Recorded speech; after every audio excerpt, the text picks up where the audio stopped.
Dawn breaks slowly over the ancient stones of Rome. The air is cold, heavy with the silence of centuries. In the center of the imperial forum, a towering column rises from the earth like a frozen memory, carved in spiraling images that climb toward the sky.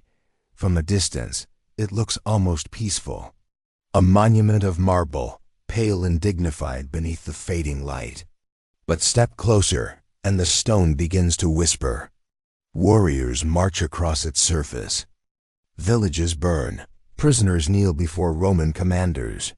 The faces of soldiers, carved nearly 2,000 years ago, still stare outward with grim determination. This is not merely a monument, it is a story.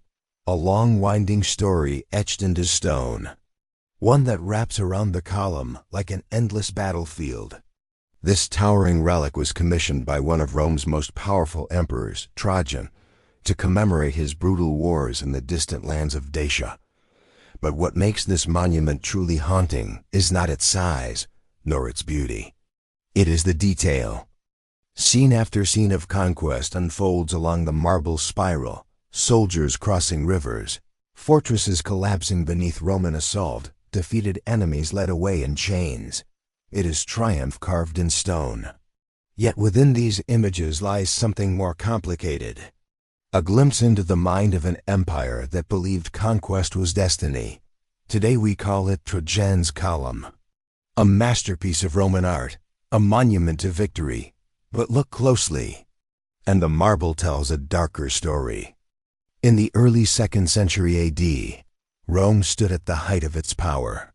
Its territory stretched across continents, from the misty frontiers of Britain to the scorching deserts of the Near East. Roads carried armies and merchants across thousands of miles, binding the empire together through discipline, law, and force. At the center of this vast world ruled the Emperor Trajan, a leader remembered by many Romans as the ideal ruler. Yet Trajan's reputation was not built through peace. His glory came through conquest, and the most significant of his victories took place far from Rome in the rugged lands north of the Danube River. That region was known to the Romans as Dacia, a kingdom rich in resources and fiercely protective of its independence. For decades, the Dacians had been a persistent threat along Rome's frontier. Their warriors launched raids across the river, harassing Roman provinces and challenging imperial authority. Previous emperors had tried to contain them with diplomacy and defensive fortifications. Trajan chose a different path. In 101 AD, he launched a massive military campaign to crush the Dacian kingdom once and for all. Tens of thousands of Roman soldiers marched toward the frontier. Engineers built roads through forests and mountains. Bridges spanned dangerous rivers. Entire logistical networks moved with the legions, ensuring the army could survive in hostile terrain. The campaign was brutal. Roman forces pushed deeper into Dacia, fighting a determined enemy who knew the land far better than they did. Fortresses rose from mountain ridges, forcing the legions to conduct dangerous sieges high above narrow valleys. The Dacians were led by a formidable king named Decebalus, a ruler both cunning and relentless. Under his leadership, Dacian warriors resisted fiercely. Ambushes slowed Roman progress. Battles erupted in dense forests where visibility was poor, and every hill might hide an enemy force. The conflict stretched across years, draining men and resources. Yet Roman discipline and numbers slowly began to tip the balance. After a series of hard-fought victories, Trajan forced Decebalus into a temporary peace agreement. But the truce would not last. By 105 AD, war erupted again, more violent than before. This second campaign became a relentless push toward the heart of the Dacian kingdom. Roman engineers performed astonishing feats of construction to support the advance. The most famous was a massive bridge built across the Danube River, designed by the brilliant architect Apollodorus of Damascus. It was one of the greatest engineering projects of the ancient world, allowing Roman armies to cross the river quickly and sustain the invasion. Once across, the legions moved methodically toward the Dacian capital. Battles raged across the mountains as Roman forces dismantled one defensive position after another. Villages burned as the war intensified. Civilians fled into forests while armies clashed in brutal engagements that left fields littered with the fallen. Eventually, the Roman advance reached the Dacian stronghold itself. Surrounded and defeated, King Decebalus fled into the wilderness rather than face capture. According to Roman accounts, he took his own life rather than surrender to Trajan. With their king dead and their capital destroyed, the Dacians were finally subdued. Rome annexed the territory, transforming Dacia into a Roman province rich with gold mines that would enrich the empire for decades. Trajan returned to Rome in triumph. Victories were celebrated with parades, ceremonies, and monumental construction projects that reshaped the city. Among these new structures was the magnificent complex known as Trajan's Forum, the largest and most elaborate forum ever built in the imperial capital. At the heart of this grand complex stood a towering monument that would immortalize the emperor's campaigns, Trajan's Column. Rising roughly 100 feet into the sky, the column was unlike anything the Roman world had ever seen. Its surface was wrapped in a continuous spiral relief nearly 200 meters long, carved with astonishing precision. More than 2,000 individual figures filled the scenes, creating a visual narrative of the entire Dacian War. Unlike traditional monuments that simply celebrated victory, this column told a story. As viewers' eyes followed the spiraling band upward, they witnessed the unfolding campaign step by step. Roman soldiers built forts and roads. Generals addressed their troops before battle. Engineers constructed siege engines. Cavalry units clashed with Dacian warriors beneath towering forests. The emperor himself appeared repeatedly within the carvings, calm and commanding amid the chaos of war. This style of storytelling was revolutionary. Instead of depicting a single heroic moment, the column presented war as a complex sequence of events. It showed preparation, movement, construction, and strategy alongside scenes of combat. The result was something closer to a stone documentary than a simple monument. Every detail carried meaning. Roman soldiers were portrayed with disciplined posture and organized formations, reinforcing the empire's image of military superiority. The Dacians were depicted as brave but ultimately doomed opponents, emphasizing the inevitability of Roman victory. Even the landscapes were carefully carved, with mountains, rivers, and fortifications, creating a sense of movement across real geography. For ancient Romans visiting the Forum, the column was more than art. It was propaganda carved in marble, a permanent reminder of the empire's strength and the emperor's triumph. Yet the deeper one studies the carvings, the more complex the story becomes. Among the scenes of Roman success are glimpses of suffering, destruction, and the harsh realities of conquest. Villages burn in the background. Prisoners kneel beneath Roman authority. Defeated warriors sit in despair while their homeland collapses around them. These images reveal the hidden cost behind imperial glory. The column celebrates victory, but it also preserves the memory of war's brutality. And as the spiral climbs higher and higher toward the sky, the viewer is left with a haunting realization. Every inch of this marble monument is built upon the story of a war that reshaped an entire nation.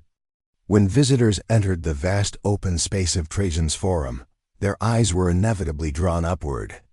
Rising from the marble pavement was the towering shaft of Trajan's Column, its spiral relief winding toward the sky like an endless ribbon of stone. From the ground it was impossible to see every detail clearly. The scenes climbed higher and higher, each layer revealing another chapter of war. Yet that difficulty was intentional. The column was never meant to be read quickly. It demanded patience, it demanded attention.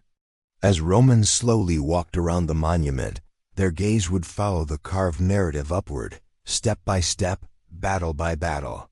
The column was not simply art. It was storytelling on an imperial scale.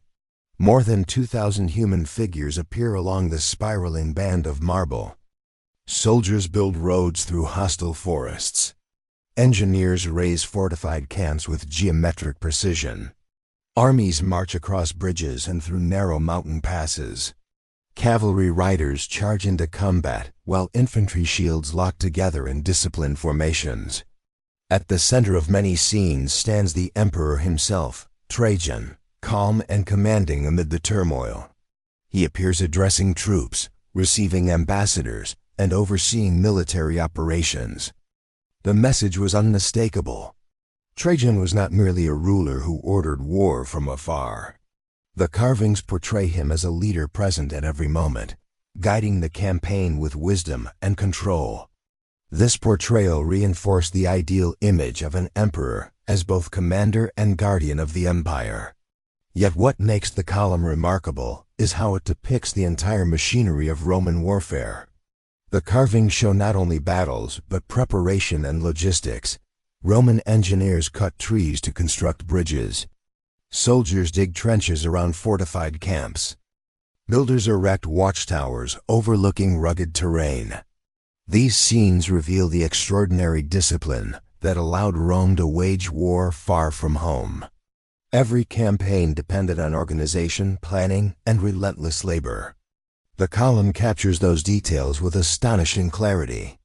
Even the smallest elements of military life appear in the carvings. Shields stacked beside temporary camps. Pack animals carrying supplies. Messengers rushing between units with urgent commands. These moments transform the monument into something more than propaganda. It becomes a rare visual record of how Roman armies actually operated in the field. Among the most striking scenes are those depicting encounters between Roman forces and the Dacian defenders. The Dacians are portrayed with distinctive clothing and weapons, immediately recognizable to Roman viewers. Their curved swords, known as falxes, were feared by Roman soldiers because they could penetrate shields and armor. In the carvings, Dacian warriors stand defiant on rocky hillsides, meeting the Roman advance with fierce resistance. Their king, Decebalus, appears several times within the narrative.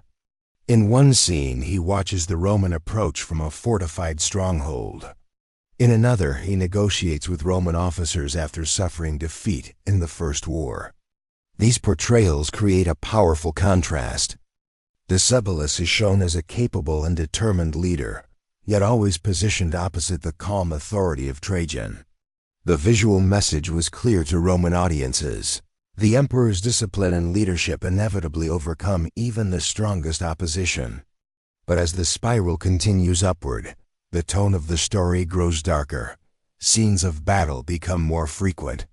Roman troops storm fortified positions, while defenders fall beneath the assault. In several carvings, entire settlements appear engulfed in flames. Smoke rises above rooftops as civilians flee the advancing legions. These moments remind viewers that imperial victory came at a devastating cost.